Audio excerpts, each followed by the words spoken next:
To look at the problem of bullying, we're joined now from Canberra by Ian Morgan, President of the ACT Council of Parents and Citizens, and in the studio is life success coach Brent Williams, who works specifically in this area. Thank you for being with us, both of you. Thank you. Ian, can I start with you? I would imagine there wouldn't be too many parents of bullying victims who would condemn Larry McIntyre's actions. Would that be fair to say? I think it's not a matter of condemning, it's an understandable human emotion, particularly if this has been going on for 18 months, as the report said, and there's been serious physical violence. But it's really not the appropriate way to deal with it. It ends up with bad consequences. If the school's not looking after the problem and schools have a responsibility to intervene, then physical violence against a kid, in both cases, is a matter for the police. Well, it would appear that it became a matter for the police in terms of what the father did. But Brent, let me come to you on this. Are our priorities a bit skewed here? This father cops a court appearance, a fine and a conviction, and the bully, it would appear, he gets off with scot-free. I think it's a really hard question to answer, because bullying is something that has been with us forever. I think there's a lot of deeper underlying issues as a result of bullying, and I think you just need to be, I guess, aware that bullying, if you kind of react in that way, it's not going to stop it. It may escalate it. So I don't think it's the most appropriate action, but I can definitely feel a lot of empathy for that father and his son, because it's something that happened not just once, but generally throw their hands up in the air and say, we don't know what to do, or it's been happening forever and so just get used to it. Or the other point that a lot of you has made is that, what can schools threaten these kids with? Expulsion? That's almost a gift to them. Half of them aren't great students, are they? Brent, do you want to... Yeah, I don't think it's a matter of let's punish these people, let's stop them.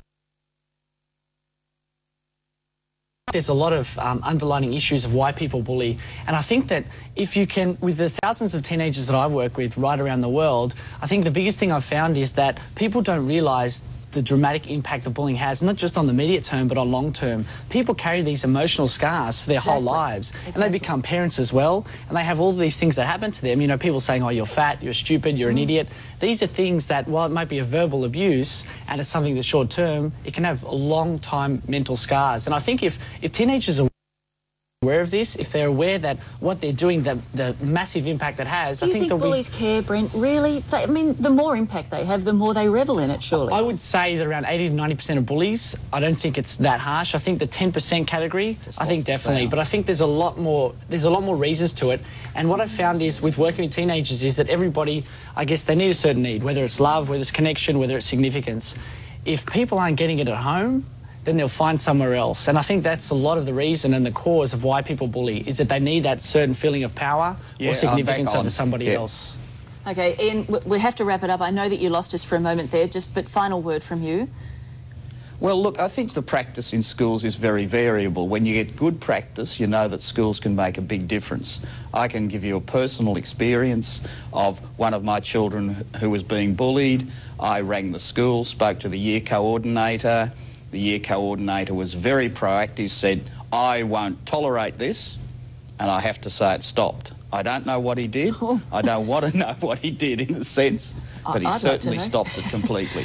All right. Well, thank you both very much for being with us this morning. I think we've only scratched the surface of this issue, but we'll certainly revisit it. Thank you. Thank you. We'll be back with more of Today in just a moment.